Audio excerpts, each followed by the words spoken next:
Hello friends, welcome back to my channel. I'm the GM Philosopher, and today we are talking about the GM and player relationship. So this is an interesting topic that I don't hear discussed very much, and I've got kind of 4 points that I want to share here. And the reason this first got on my radar was because when I started running D&D games, I realized that there was a certain element of that relationship that was worth taking very seriously. And the reason I realized this was because, these were my friends, these were my sometimes family members, there were important people in these games. And so while I was running the game, being the GM, I realized that this was kind of a leadership oriented position. And I realized that I wanted to treat that relationship with a lot of respect. And actually, it came around that it helped me to improve my relationships with people in general in my life. And so I just want to kind of share my thoughts about that. Okay.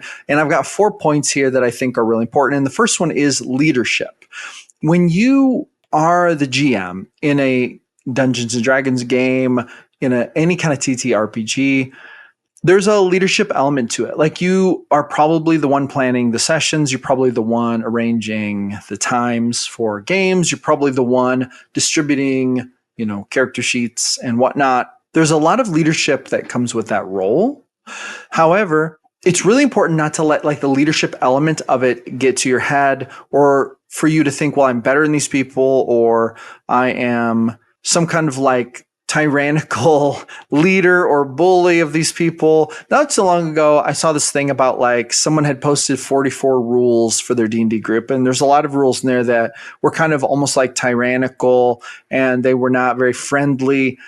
And the thing about leadership is that it's not about making other people do whatever you want. It's about facilitating a group's involvement in whatever activity you're doing to create a better outcome for that activity. And that leads us to point number 2, which is kindness. One thing that I realized very quickly was that when I ran games for people, there were 2 facets of our relationship. There was in-game and then there was out-of-game. But I realized that if I wasn't kind to them outside of game, then it was weird inside of the game. And if I wasn't a good GM inside of the game, it got weird outside of the game.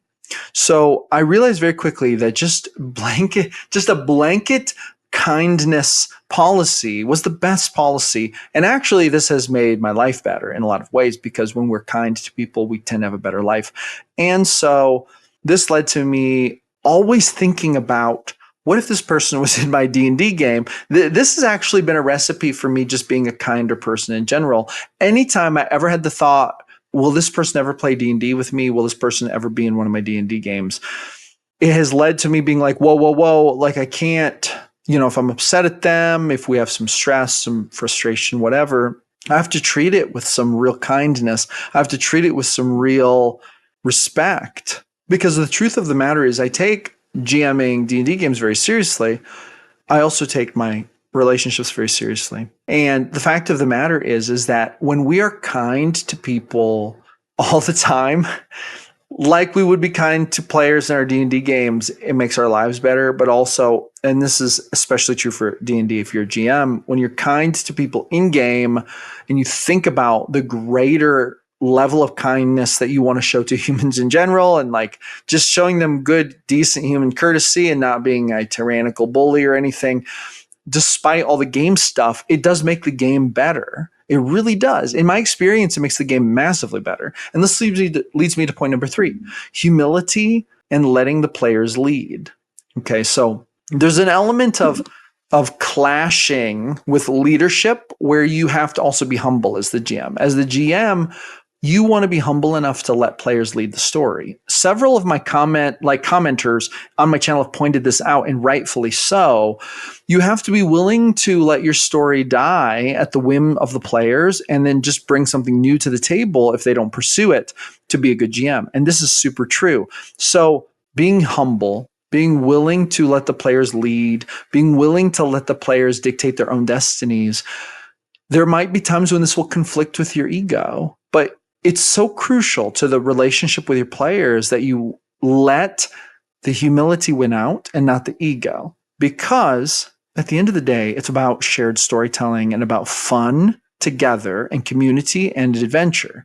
And if you can facilitate a style of play that lends to success in those areas, then you're probably moving in a very good direction. But if you're stifling any of those areas, then there's a good chance that the game is not as successful as it could be. And part of the reason might be because as a GM, you might think a lot about your story. You might think a lot about the arcs, the NPCs, whatever, and you might have some ideas for how things are going to play out. And this is so common. Like I used to do this so much, and I still have to check myself every single game session to not get too hung up on my preconceived ideas. I have to be humble and let the players lead the story, lead the narrative. And then I just supply new ideas and things like that to let the story evolve. Okay. And this leads me to point number 4. And I think that this is the most important point. Being a great GM and having a great relationship with your players is actually a very servant leader type of relationship. And here's what I mean by that. The truth of the matter is that when we are a GM, we are serving our players. We're serving them with a story. We're serving them with NPCs. We're serving them with a big bad evil villain. We're serving them with purpose for their characters. We're serving them with a world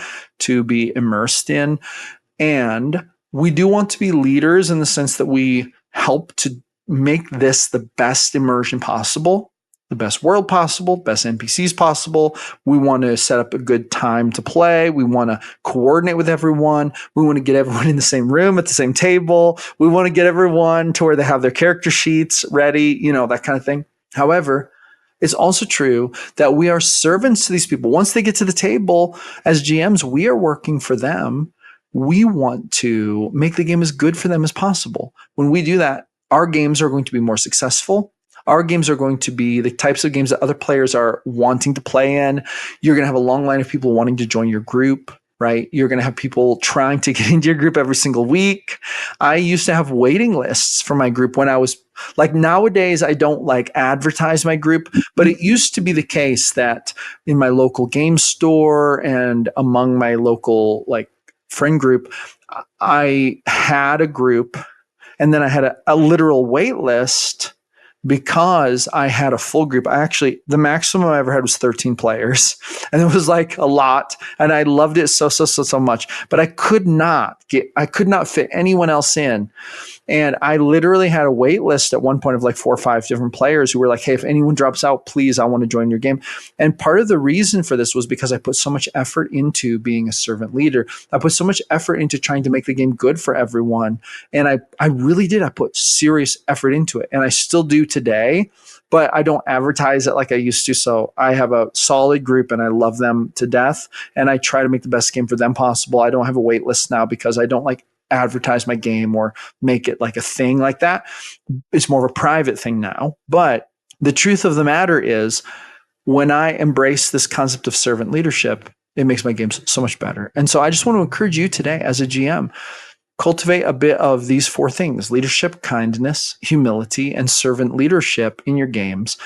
And these things are going to help you to create such more amazing relationships with your players that are going to make your players feel at home at your table. They're going to make your players feel safe at your table. And they're going to make your players want to keep playing with you over and over and over again. And that is what's going to make you more successful as a GM. And that's been my experience, and that's my advice on that. Thank you so much for coming back to my channel. I'm the GM Philosopher. Please give me a thumbs up and a subscribe if you like the content. I'm here almost every day creating awesome content for awesome gamers like you. So do not miss another video. Hit that subscribe button and watch every single video.